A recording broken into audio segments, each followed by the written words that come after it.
Eles te ensinaram que a solidão é um castigo. Eles mentiram. O que você chama de isolamento, os quartos vazios e o silêncio que te persegue como uma sombra, não são sua maldição, são a sua forja. E se a solidão não fosse uma ferida para curar, mas uma arma que você nunca foi treinado para empunhar? Nicolau Maquiavel observou homens subirem e caírem por décadas na Itália renascentista. Ele viu príncipes que comandavam exércitos e mercadores que construíam impérios. E ele percebeu algo que ninguém ousa dizer em voz alta. Os homens que mantiveram o poder por mais tempo não foram os que estavam cercados de aliados, mas aqueles que entenderam como estar sozinhos sem serem destruídos por isso. Existe uma razão para a sociedade querer você conectado à colmeia. Existe uma razão para te dizerem que você precisa de comunidade, validação e pertencimento. É simples. Uma pessoa que consegue ficar sozinha não pode ser controlada. Ao entender o que vou te revelar hoje, você deixará de ver sua solidão como um déficit e passará a vê-la como uma vantagem estratégica tão profunda que a maioria das pessoas jamais terá o equipamento psicológico para acessar. Você deixará de ser um refém emocional das expectativas alheias para se tornar o arquiteto soberano da sua própria realidade, imune às manipulações daqueles que temem o silêncio. Você precisa entender de uma vez por todas que existe uma linha abissal que separa os reis dos covardes, e essa linha é desenhada na forma como você encara o vazio ao seu redor. No manual de cabeceira de qualquer estrategista que se preze, As 48 Leis do Poder, de Robert Greene, joga uma granada na sala ao dizer que você não deve construir fortalezas para se proteger, pois o isolamento seria perigoso. O homem comum, esse ser mediano que respira apenas para buscar aprovação, lê isso e corre para o shopping, para o bar ou para o grupo de mensagens mais próximo, apavorado com a ideia de ser deixado a sós com os próprios demônios. Mas você não é o homem comum. O que Greene está descrevendo é o isolamento baseado no medo, a fortaleza da covardia. A fortaleza é o que acontece quando você se esconde porque não suporta a pressão do mundo, quando você se tranca porque teme ser julgado ou ferido. É uma estrutura defensiva, reativa e, em última análise, terminal. Quando você se isola por medo, as paredes que você construiu para manter o mundo fora acabam se tornando as paredes do seu próprio caixão psicológico.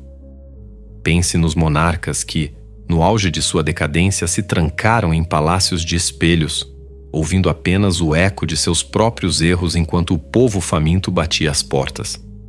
Eles estavam isolados, sim, mas estavam cegos. Estavam cercados de parasitas que diziam o que eles queriam ouvir. Isso não é poder. Isso é a morte em câmera lenta. Agora contraste isso com o laboratório da soberania. Este não é um lugar onde você se esconde do mundo, mas o lugar onde você o disseca. Maquiavel, quando foi exilado, torturado e destituído de seus cargos em Florença, não se trancou para lamentar sua sorte ou buscar o consolo barato de amigos imaginários. Ele se retirou para sua propriedade rural e transformou aquele isolamento forçado em um acelerador de partículas intelectuais. À noite, ele tirava as roupas sujas do campo e vestia suas túnicas da corte, entrando em seu escritório para conversar com os grandes mestres da antiguidade através dos livros. Ele não estava sozinho. Ele estava em uma conferência de cúpula com os fantasmas mais brilhantes da história. Ele transformou o silêncio em uma ferramenta de precisão cirúrgica. Ele estava em um laboratório. E o que saiu de lá? O Príncipe. Uma obra que sobreviveu a todos os seus inimigos e que, 500 anos depois, ainda dita as regras do jogo. A solidão dele não era uma patologia. Era uma estratégia de alta performance. Imagine um arquiteto de elite, um homem que outrora comandava os maiores projetos de uma metrópole, mas que após uma traição corporativa brutal, viu-se subitamente no ostracismo. O rebanho, as pessoas que antes imploravam por sua atenção, Agora cochicham que ele está quebrado, que ele perdeu o toque, porque ele não é mais visto nos eventos sociais. Eles sentem pena dele. Mas o que eles não veem é que naquele apartamento silencioso o arquiteto não está deprimido. Ele limpou as mesas, jogou fora o lixo das opiniões alheias e começou a projetar algo que a mente limitada do rebanho sequer consegue conceber. Ele está em jejum de dopamina social. Ele não precisa de tapinhas nas costas para saber que seu traço é mestre. Enquanto os outros estão ocupados mantendo a fachada de suas vidas medíocres através de interações superficiais, ele está fundindo seu ego com sua obra. Ele está se tornando inafetável. Quando ele finalmente reemergir, ele não voltará para pedir seu emprego de volta. Ele voltará para comprar a empresa de quem o traiu. A solidão foi o seu campo de treinamento, o lugar onde ele removeu as impurezas da sua visão e fortaleceu seus tendões mentais. A sociedade moderna tem pavor desse homem. Ela quer que você acredite que estar sozinho é um sinal de mau ajustamento, um transtorno de personalidade que precisa de medicação ou terapia de grupo. Por quê? Porque um homem que desfruta da própria companhia é um homem que não pode ser comprado com migalhas de atenção. Se você não precisa da aprovação deles para se sentir inteiro, as ferramentas de controle deles, o elogio e a crítica, perdem o efeito sobre você. Você se torna um defeito no sistema. Eles te chamam de frio, de arrogante ou de estranho porque sua autossuficiência é um espelho que reflete o vazio existencial que eles tentam preencher com ruído constante. A solidão é o filtro definitivo. Ela queima tudo o que é emprestado em você. As opiniões que você roubou da internet, os desejos que foram implantados pelo marketing e as inseguranças que foram herdadas de pais medrosos. O que sobra no fundo do cadinho, após o fogo da solitude ter feito seu trabalho, é o ouro puro da sua essência soberana. Portanto, entenda, você é um alquimista. Sua vida social é o chumbo, pesada, barulhenta e comum. Sua solidão é o forno alquímico. Se você foge do calor, você permanece chumbo. Mas se você se senta no centro do fogo, se você abraça o silêncio e encara o que está lá dentro sem as muletas da distração digital, você inicia a transmutação. Você deixa de ser uma peça no tabuleiro de outra pessoa para se tornar o mestre que desenha o jogo. Estar sozinho não é o seu castigo. É o seu privilégio de elite. É o espaço sagrado onde o ruído morre para que a sua voz possa finalmente ser ouvida. O laboratório está aberto e as ferramentas estão na mesa. A única questão que resta é: você tem a disciplina necessária para trancar a porta por dentro e só sair quando tiver forjado a si mesmo em algo que o mundo não consiga quebrar? Agora vamos abrir seus olhos para a engenharia social que molda a sua percepção desde o berço. Você vive em um sistema que lucra com a sua carência. A sociedade, a economia e essa máquina de moer carne que chamamos de cultura moderna rotulam o solitário como doente, esquisito ou antissocial por uma razão puramente estratégica. Não é por preocupação com a sua saúde mental, é porque indivíduos autossuficientes são péssimos consumidores e súditos impossíveis de governar. O sistema precisa que você tenha pavor do silêncio, porque no silêncio você para de comprar o que não precisa para impressionar quem você nem gosta. Eles criaram nomes clínicos para a sua independência. Chamam de transtorno de personalidade esquiva ou fobia social, o que muitas vezes é apenas uma mente que atingiu um nível de sofisticação tal que não requer mais o ruído constante do rebanho para se sentir viva. Pense na necessidade de pertencer como a coleira psicológica definitiva. Desde o jardim de infância, o medo de ser excluído do grupo é usado para garantir a sua conformidade. Se você precisa do grupo para validar sua existência, você é uma mercadoria. Você comprará as roupas que eles usam, repetirá as opiniões que eles vomitam e aceitará abusos em silêncio apenas para não enfrentar o pesadelo de um jantar sozinho em uma sexta-feira à noite. O sistema te quer faminto por aprovação, porque um homem faminto é um homem previsível. Ele fará qualquer coisa por uma migalha de aceitação. Mas o que acontece quando você corta essa coleira? O que acontece quando você olha para o abismo da solidão e, em vez de recuar, você decide montar acampamento lá? Você se torna o elemento mais perigoso em qualquer hierarquia. Imagine um executivo em uma multinacional cercado por colegas que vivem em uma política de escritório tóxica, todos desesperados por subir um degrau na escada corporativa. Todos ali estão presos pelo medo do cancelamento social ou profissional. Eles riem de piadas sem graça do chefe, escondem suas verdadeiras opiniões e vivem em um estado de ansiedade perpétua, monitorando como são percebidos. Agora, imagine o intruso soberano, um homem que faz o seu trabalho com uma competência gélida, mas que não participa dos jogos, não busca a amizade de ninguém e deixa claro que, se for demitido ou excluído amanhã, ele simplesmente voltará para o seu próprio mundo interno sem derramar uma lágrima. Esse homem é uma ameaça existencial para todos ao seu redor. Ele é imune à manipulação emocional. Você não pode chantagear alguém que já encontrou tudo o que precisa dentro de si mesmo. Você não pode cancelar quem não precisa de uma plateia para existir. Enquanto o rebanho se atropela para ser visto, o soberano prospera na sombra, observando as vulnerabilidades de quem está ocupado demais performando para os outros. A patologização da solidão é uma forma de controle de danos do sistema. Eles precisam convencer você de que estar sozinho é um sintoma de fracasso, quando, na verdade, é o estágio final da maestria pessoal. Arthur Schopenhauer dizia que o que uma pessoa tem em si mesma é o que mais importa para a sua felicidade. Mas o mercado não pode tributar o que você tem dentro de si. Ele só pode tributar a sua busca por preencher o que está faltando. Por isso, eles te vendem a conexão como a cura para tudo. Redes sociais são projetadas como cassinos de validação, onde você troca sua soberania por likes, que nada mais são do que doses baratas de dopamina para manter o escravo sorrindo em sua cela. Aquele que não precisa de plateia é o único que pode falar a verdade. O preço da verdade é a disposição de ser odiado, e ninguém tem coragem de ser odiado se não tiver aprendido a arte de estar bem sozinho. A analogia aqui é a do pastor e o lobo. O pastor não odeia o lobo porque ele é mau.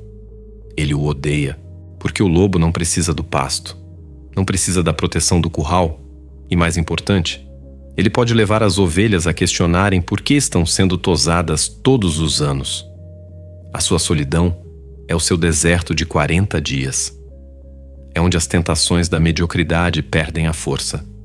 Quando você se torna imune ao isolamento, você se torna incontrolável.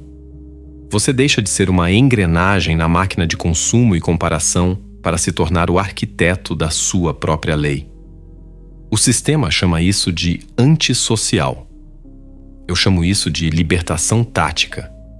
Eles querem que você seja um fragmento dependente do todo. A solitude te ensina a ser o todo em si mesmo.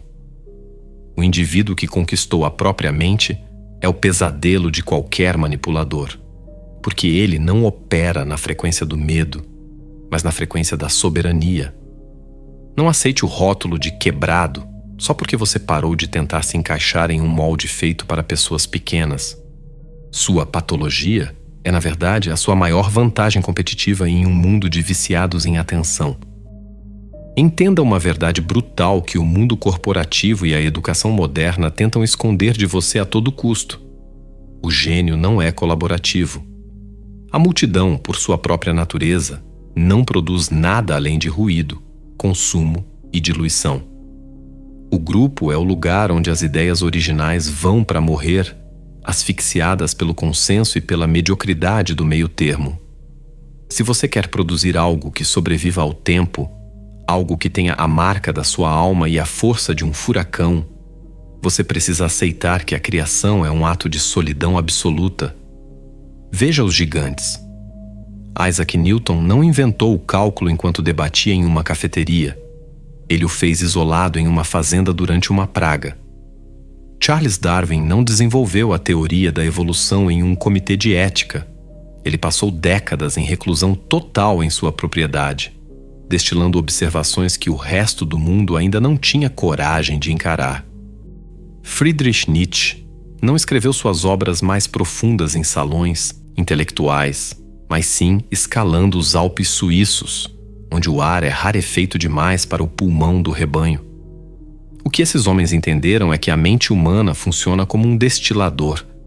Se você continua jogando impurezas externas, as opiniões, os medos e as expectativas dos outros, o líquido final será sempre turvo e contaminado. A solidão é o filtro que permite que apenas o álcool puro da sua intuição original permaneça. Muitos chamam o silêncio de vazio, mas para o estrategista, o silêncio é a frequência da clareza. Pense no silêncio estratégico. Vivemos em uma era onde somos ensinados que 2 cabeças pensam melhor que uma. Mas na prática da alta performance, o que acontece é que 10 cabeças juntas pensam apenas o que é seguro, o que é aceitável e o que é comum. O excesso de feedback externo é, na verdade, um veneno para a intuição. Quando você pede a opinião de alguém sobre uma ideia que ainda está em estado embrionário, você não está buscando ajuda. Você está permitindo que um parasita colonize o seu processo criativo. O outro trará os medos dele, os traumas dele e a visão limitada dele para dentro do seu projeto. O resultado?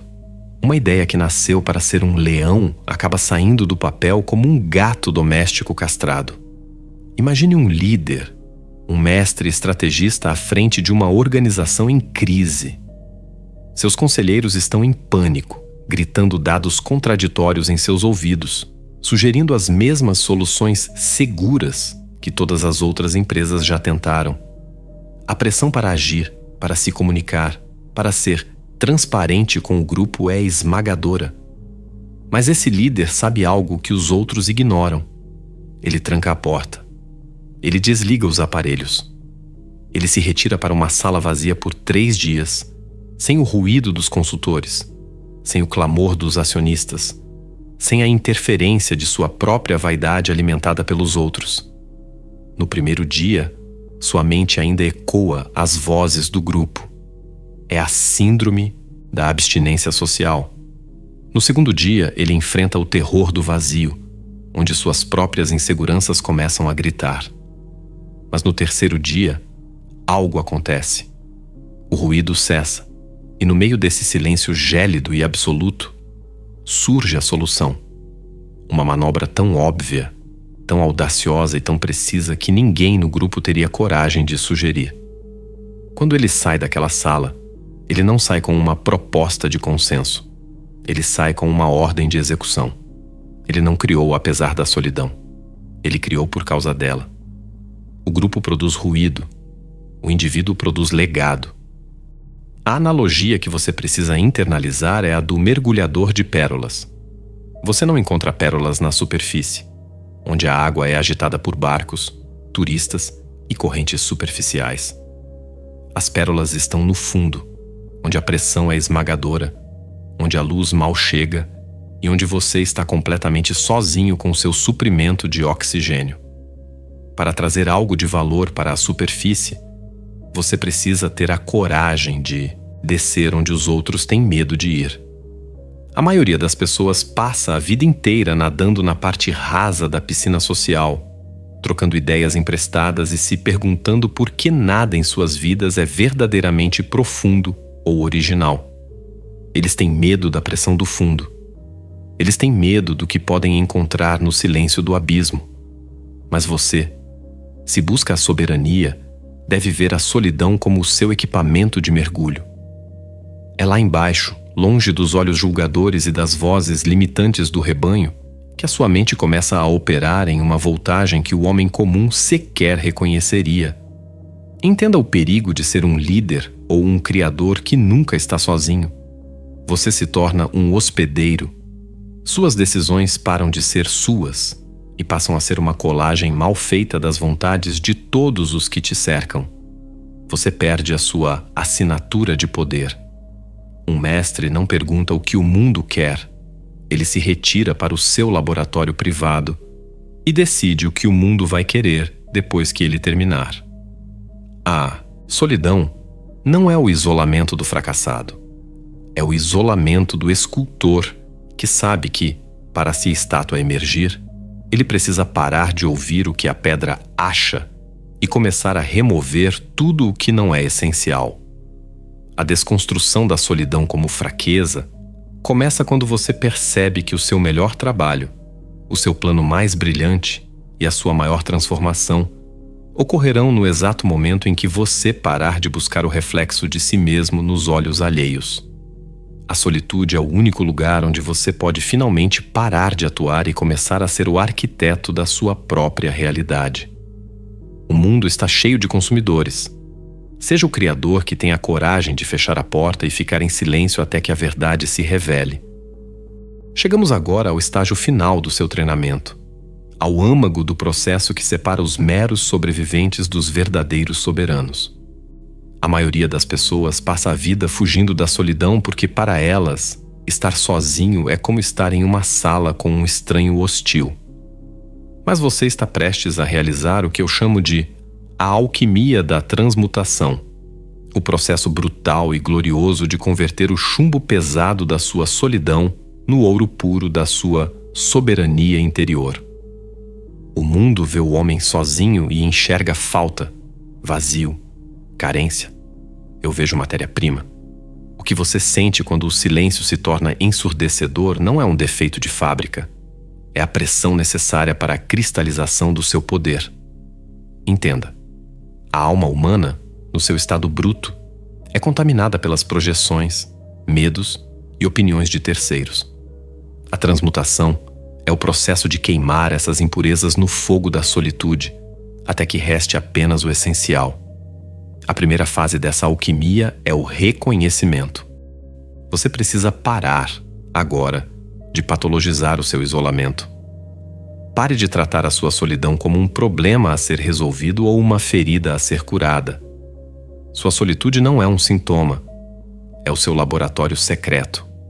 Enquanto o resto do mundo vive vidas emprestadas, com pensamentos emprestados, desejos manufaturados por algoritmos e identidades que são apenas colagens do que os outros esperam deles, você tem acesso a algo extraordinariamente raro, um relacionamento direto e sem mediadores com a sua própria mente.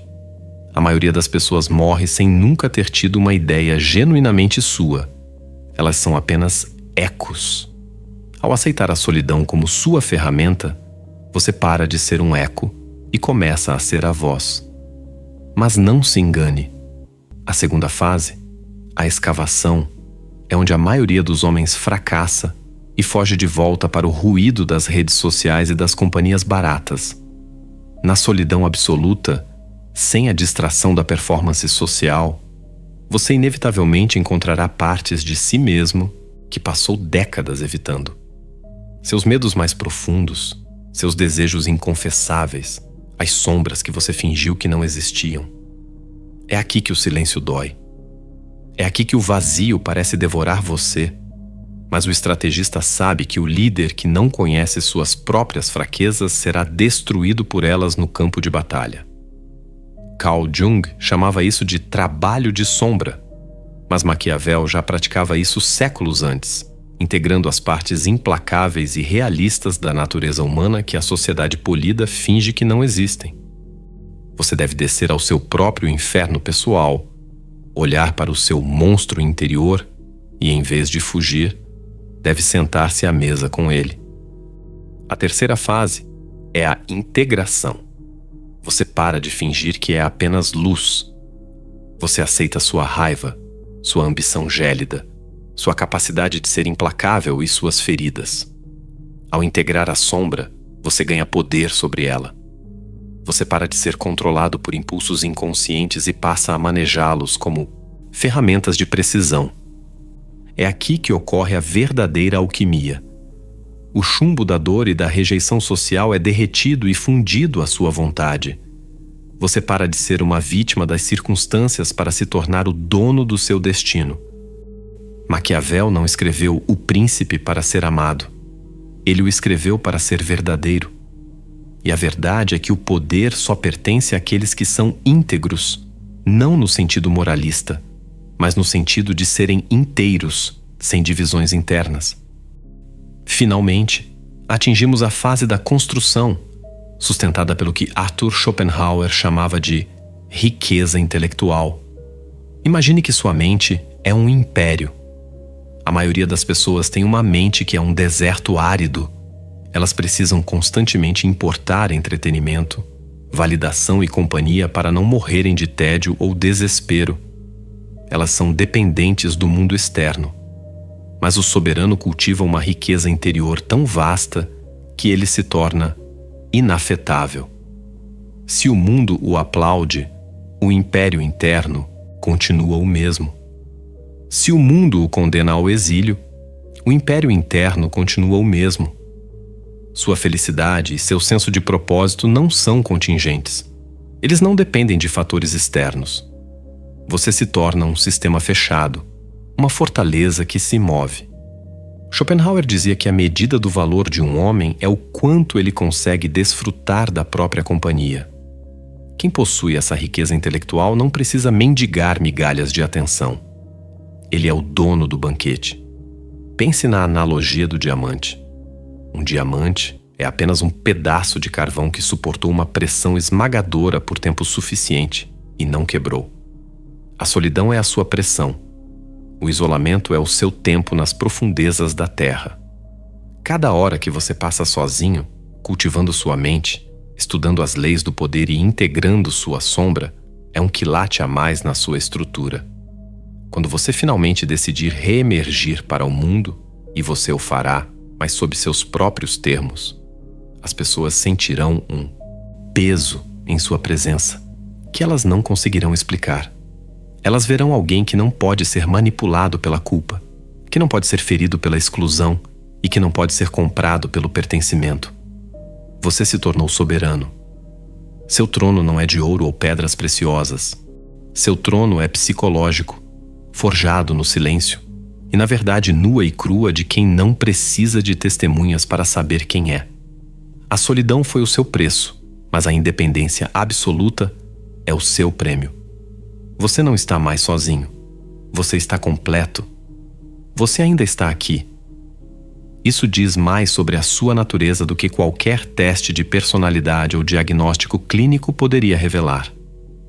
A maioria dos que clicaram neste vídeo já fugiram para o conforto do ruído, incapazes de sustentar o olhar diante da verdade nua que apresentei. Eles preferem a segurança do rebanho ao peso da coroa. Você, no entanto, suportou a pressão. Você entendeu que a solidão não é uma cela, mas um trono, esperando por quem tem coragem de ocupá-lo. Mas deixe-me te deixar com uma última provocação, um espelho para a sua alma. Se você perdesse todos os seus títulos, todos os seus seguidores, todas as suas posses e toda a sua utilidade para o sistema hoje, o que sobraria de você no silêncio absoluto da noite? Você seria um imperador governando um vasto domínio interno ou apenas um fantasma desesperado implorando por um olhar de aprovação que nunca virá? A resposta a essa pergunta determina se você é o mestre ou a mercadoria. Como um selo de reconhecimento entre nós, os poucos que restaram até este segundo final, escreva nos comentários a frase: "A solitude é a minha forja". Deixe que os outros se perguntem o que isso significa. Para nós, é o código dos que não podem ser comprados. E se o seu espírito ainda não foi domesticado, inscreva-se e marque seu território. E agora, preste atenção. Ao apertar o botão de gostei, você verá surgir a opção de hype. Aperte-o. Não faça isso por métricas. Faça como um ato de resistência simbólica, uma rebeldia silenciosa que sinaliza ao algoritmo que há mentes despertando no escuro, mentes que buscam a soberania em vez do entretenimento barato. E para aqueles que sentem que a superfície não é mais suficiente e desejam as chaves dos laboratórios que eu mantenho trancados, o convite está feito. Torne-se um membro do canal. Entrar no nível dos arquitetos não é um privilégio social. É um compromisso de sangue com a sua própria evolução e com estratégias de poder que a massa jamais terá estômago para ouvir. E se você sobreviveu a este banquete de verdades, o seu próximo passo já está marcado. O vídeo que deixarei acima é a continuação necessária da sua desconstrução. Assista-o agora, se você tiver a audácia de ver quão profundo o buraco do coelho realmente é. No final de todas as coisas, o mundo pode te tirar tudo, menos a clareza que você conquistou no isolamento. Lembre-se, a multidão busca o aplauso, mas o soberano busca o silêncio, pois sabe que só no vazio é que se pode ouvir o som do próprio poder.